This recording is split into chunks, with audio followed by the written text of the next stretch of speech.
Hello student, MS classes में आप सबका स्वागत है। आज हम लोग जो है कक्षा 10 एनसीईआरटी गणित का जो है मैथ वाला पोर्शन जो द्विघात समीकरण है 44 उसका प्रश्नावली 4.3 से दूसरा प्रश्न करने वाले हैं। देखिए दूसरे प्रश्न में क्या पूछा गया है। काफी आसान और अच्छा क्वेश्चन है, परीक्षा की दृष्टि से भी अच्छा क्वेश्चन है, इंपॉर्टेंट भी है। इस प्रकार के क्वेश्चन परीक्षा में पूछे भी जाते हैं। देखिए क्वेश्चन क्या कह रहा है। क्वेश्चन में लिखा है कि निम्न में प्रत्येक द्विघात समीकरण में k का मान ज्ञात कीजिए कि उसके दो बराबर मूल हो। यानी क्वेश्चन ये कह रहा है कि इसमें से हम लोगों को k का मान निकालना है।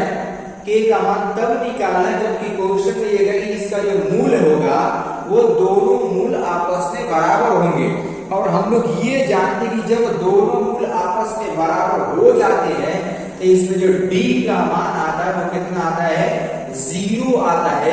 हम लोग ये पढ़ चुके हैं, ये जानते, मैंने बताया भी है। तो उसी के अकॉर्डिंग इसको हम लोग हल करेंगे कि d का मान इसमें 0 आ जाएगा। आ जाएगा नहीं आएगा। क्वेश्चन में कहना है कि दोनों मूल इसके बराबर होंगे, d का मान 0 के बराबर रख करके ही इसको हल किया जाएगा। तो सबसे पहले आप लोग इसमें a, b और c का मान निकाल लीजिए। यहाँ से देखो इसको x² plus bx plus c बराबर 0 से जब इसको तुलना करोगे तो इसमें से बोलिए a का मान कितना आ जाएगा 2 और b का मान इसमें मतलब k हो जाएगा, ये k है x का गुणांक k है, यहाँ पर गुणांक b है और c का मान आपको मिल जाएगा 3। मूल क्वेश्चन है दोनों मूल बराबर हैं, तो बराबर मूल के लिए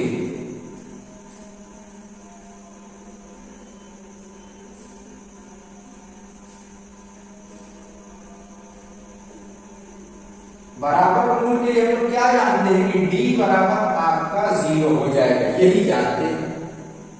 और d का मान क्या होता है, d बराबर हम जानते हैं b² माइनस 4ac बराबर 0 हो जाएगा। बस यहाँ पर मान रखने के आंसर आ जाएगा। मान रखिए b का मान क्या है, k है, तो k का स्क्वायर, b का स्क्वायर तो k का स्क्वायर माइनस 4 गुणे a का मान कितना है 2 और c का मान कितना है 3 बराबर 0। और यहां से आप पढ़ेंगे k स्क्वायर 4 गुनी 8 और 8 3 हो जाएगा आपका 24 हो जाएगा, तो माइनस 24 बराबर 0 हो गया। k स्क्वायर बराबर ये मान आया है और हम लोग को जो मान निकालना है वो k का मान निकालना है। किसका मान निकालना है, k का, और ये जो मान है वो k स्क्वायर का। तो पहले k स्क्वायर बराबर आप यहां से करेंगे तो ये 24 हो जाएगा।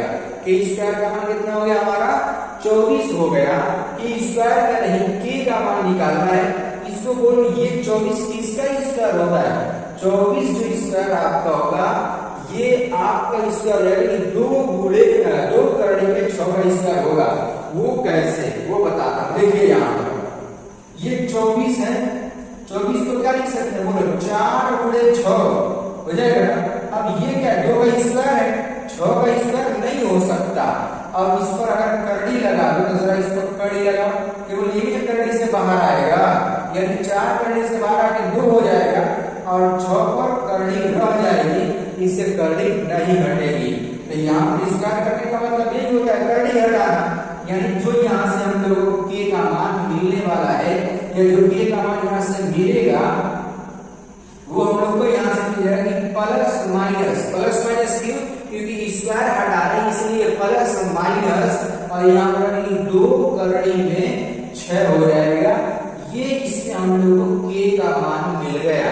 क्वेश्चन में कहा k का मान ज्ञात कीजिए, ये हम लोग को इसमें k का मान इस प्रकार से मिल जाएगा। अब इसके बाद दूसरा वाला पार्ट देखिए, इसका दूसरा वाला पार्ट में k का मान निकालना है तो पहले ब्रैकेट को तोड़ लिया जाएगा। जब हम लोग ब्रैकेट को तोड़ेंगे तो यहाँ से आपको मिल जाएगा kx², इसका इसको गुणा कर देंगे तो kx² हो गया। फिर जब इसका इसमें गुणा करेंगे तो माइनस 2kx हो जाएगा और यहाँ से ये प्लस 6 बराबर करके 0 वो है, वो तो रहना ही रहना है। अब इसके बाद जरा ये देखिए, इसमें a का मान कितना है, a का मान k है, b का मान देखो x को छोड़ करके जो कुछ भी रहेगा वो सब k का मान होगा, अरे b का मान हो जाएगा, x को छोड़ के 2 भी है k भी है, अब माइनस का चिन्ह तो लेना ही लेना है। मैंने बताया था कि माइनस का चिन्ह अगर है तो उसको लिया जाएगा, ये तो प्लस का है तो नहीं देखते हैं उसको। फिर c का मान आपको कितना हो जाएगा, 6 हो जाएगा। और बराबर मूल के लिए क्या कंडीशन अभी यहां पर लिखी है, इसमें भी लिख देंगे।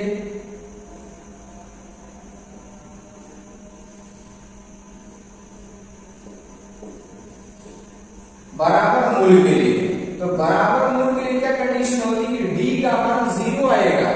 जब d का मान 0 होना चाहिए तो d का फॉर्मूला क्या है, b² - 4ac, ये 0 के बराबर हो जाएगा। यहीं पर जब हम लोग a b c का मान रख देते हैं तो हम लोगों को यहां से k का मान मिल जाएगा। तो मान रखिए यहां से b का मान हमारा -2k का होल स्क्वायर, फिर -4 गुणे a का मान भी हमारा k है और c का मान कितना है, 6 है, बराबर 0। 2k का स्क्वायर करेंगे तो हमारा कितना है, 4k हो जाएगा। 4k का स्क्वायर -4 × 24, 24k बराबर 0 हो जाएगा। यहां से हम लोगों को k का मान ज्ञात करना है। देखिए यहां पर ये द्विघात समीकरण बन गया। अब इन दोनों में कुछ कॉमन दिख रहा है तो हम लोग देख रहे हैं कि 4 और k कॉमन हो गया, 4k कॉमन कर दिया गया, यहां से क्या हो जाएगा k और 4 × 24 -6 यहाँ पर बच जाएगा, क्योंकि k से तो k क्या हो जाएगा, कट जाएगा। अब इसके बाद क्या करते हैं, हम लोग इस तरीके से गुणनखंड कर लेते हैं। देखो ये 2 पद में था तो इसको जो है 4 पद में नहीं तोड़ा गया, तो 3 पद में रहता है तब 4 पद में तोड़ा जाता है, ठीक है ना। तो यहां से हम लोग क्या करेंगे, तो यहां से हम लोग करेंगे कि 4k बराबर एक बार 0 ले लेंगे।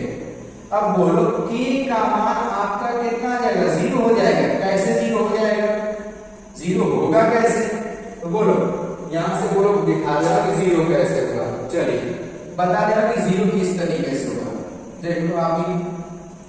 जैसे यहां से k बराबर आपका क्या आएगा, 0 के बटा के 4।